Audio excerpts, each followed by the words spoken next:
Hello viewers, मेरा नाम doctor Saeed है। सेट थ्योरी के इस लेक्चर में हम एक और बहुत ही इंपॉर्टेंट रिजल्ट प्रूफ करेंगे। Every subset of a denumerable set is either denumerable और फाइनाइट। यानी आप कोई एक सेट लीजिए जो कि डिन्यूमरेबल हो, उसका हर सेट या तो फाइनाइट होगा या फिर डिन्यूमरेबल होगा।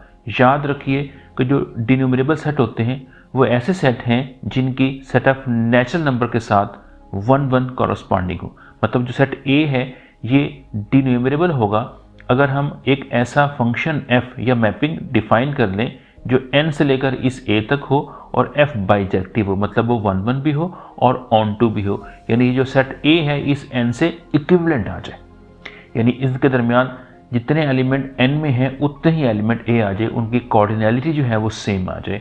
तो हम कहते हैं कि ऐसा सेट जिसकी कोऑर्डिनैलिटी सेट ऑफ नेचुरल नंबर के जितनी है वो एक डिन्यूमरेबल सेट होते हैं। जो डिन्यूमरेबल सेट होते हैं वो हमेशा लिस्ट की फॉर्म में लिखे जा सकते हैं। तो हमने प्रूफ करना है भी कोई भी आप सेट लीजिए जो कि डिन्यूमरेबल हो, उसका सबसेट लेंगे वो या तो फाइनाइट होगा या फिर वो इटसेल्फ एक डिन्यूमरेबल होगा। तो प्रूफ देखते हैं। Let A B a denumerable set and B is a subset of A. तो ए को मैंने लिया कि ये एक डिन्यूमरेबल सेट है, मतलब ए के जो एलिमेंट होंगे वो हम लिस्ट की फॉर्म में लिख सकते हैं, और बी इसका कोई भी सबसेट है।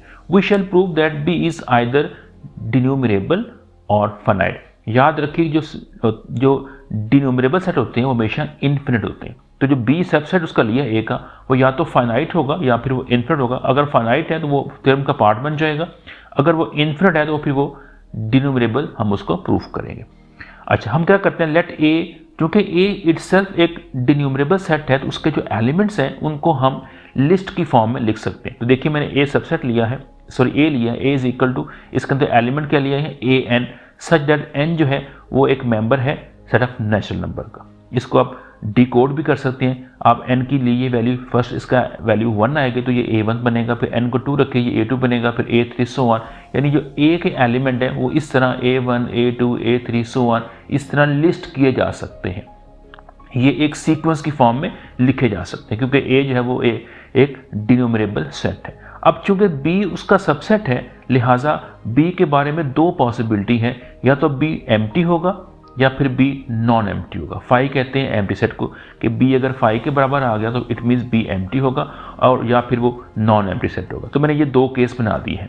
तो पहला केस देखिए, पहले केस मैंने लिखा है कि केस 1 में जब b एम्प्टी होगा, अगर b एम्प्टी है तो फिर वो फाइनाइट होगा, क्योंकि b अगर एम्प्टी है उसमें कोई एलिमेंट नहीं, उसकी जो कोऑर्डिनैलिटी है, जो उसका साइज है वो जीरो है, बिकॉज उसके अंदर जीरो एलिमेंट्स हैं, और जो कि जीरो होता है वो एक फाइनाइट एलिमेंट होता है, वो एक फाइनाइट नंबर है, लिहाजा b फाइनाइट है। और लिहाजा जो कि थ्योरम की स्टेटमेंट ही थी कि हर सबसेट या तो फाइनाइट होगा या फिर डिन्यूमरेबल, तो b क्या निकला है, वो फाइनाइट निकला है। लिहाजा हमारा जो प्रूफ है थ्योरम में वो इस केस में वैलिड है। केस 2 चेक कीजिए, जब b एम्प्टी नहीं होगा यानी उसके अंदर कोई ना कोई एलिमेंट होगा, तो हम क्या करते हैं, लेट n1, हम एक ऐसा एलिमेंट n1 चूज करते हैं। Let n1 be the least positive integer such that an belong to b। अब देखिए मैंने क्या किया, मैंने b का अंदर एलिमेंट लिया। b किसका सबसेट है, a का सबसेट है, तो ऑफ कोर्स a के ही एलिमेंट b में जाएंगे। अब a के एलिमेंट किस तरह के हैं, वो लिस्ट की फॉर्म में। अब देखिए जो लिस्ट होती है उसमें एक तरतीब होती है, उस लिस्ट का कोई ना कोई पहला एलिमेंट होता है, फिर दूसरा होता है, फिर तीसरा होता है। इस तरह वो एक लिस्ट की फॉर्म में तरतीब से एलिमेंट लिखे जाते हैं। चूंकि b a का सबसेट है तो उसके जो एलिमेंट आने हैं वो इसी लिस्ट में से आने हैं। तो उसका मतलब हुआ कि b की जो लिस्ट बनेगी कोई ना कोई उसका पहला एलिमेंट बनेगा, उसका नाम मैंने an1 कर दिया। और n1 मैंने क्या कहा है कि n1 वो लीस्ट पॉजिटिव इंटीजर है जिसके लिए an1 उस b का मेंबर होगा, और ये उस लिस्ट का, जो b की लिस्ट बनेगी उसका फर्स्ट मेंबर होगा। इसी तरह आप उसका दूसरा मेंबर चूज किए, let n2 be this least positive integer greater than n1 such that an2 is an element of b। अब मैंने n2 चूज किया है और ये उसके n1 के बाद का नंबर है, यानी n1 से तो ये बड़ा होगा, तो लिखा ना ग्रेटर देन n1, लेकिन बाकी जो एलिमेंट है उनसे ये लीस्ट होगा, तो ये उसका बन जाएगा second element and so on. फिर आप n3 चूज कर सकते हैं जो n1 और n2 से ग्रेटर होगा, फिर n4 n5।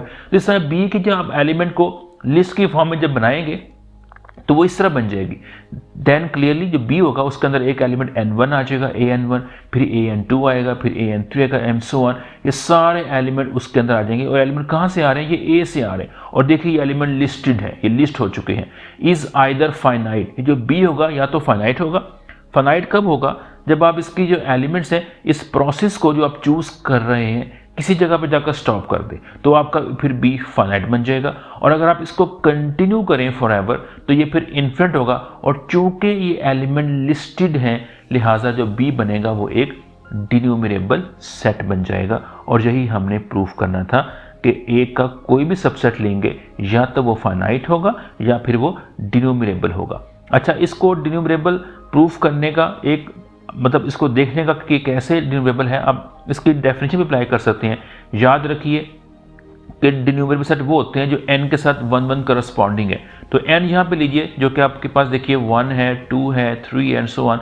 अगर इसके एलिमेंट और b के एलिमेंट के दरमियान आप 1 1 करस्पॉन्डिंग शो कर दें, यानी आप ये साबित कर दें कि n के अंदर जितने एलिमेंट हैं b के अंदर भी उतने ही एलिमेंट हैं, तो b डिन्यूमरेबल प्रूफ हो जाएगा। तो देखिए ये इनके दरमियान 1 1 करस्पॉन्डिंग बन चुकी है। ये फर्स्ट एलिमेंट इसको बिलोंग करेगा, ये सेकेंड n2 को करेगा, 3 वाला an3 करेगा, और an4 आएगा वो 4 करेगा। इट मीन्स बी के तमाम एलिमेंट्स को आप n के तमाम एलिमेंट से 1 1 पेयर बना सकते हैं। लिहाजा जो बी है वो एक डिन्यूमरेबल सेट है, और यही हमने प्रूफ करना था।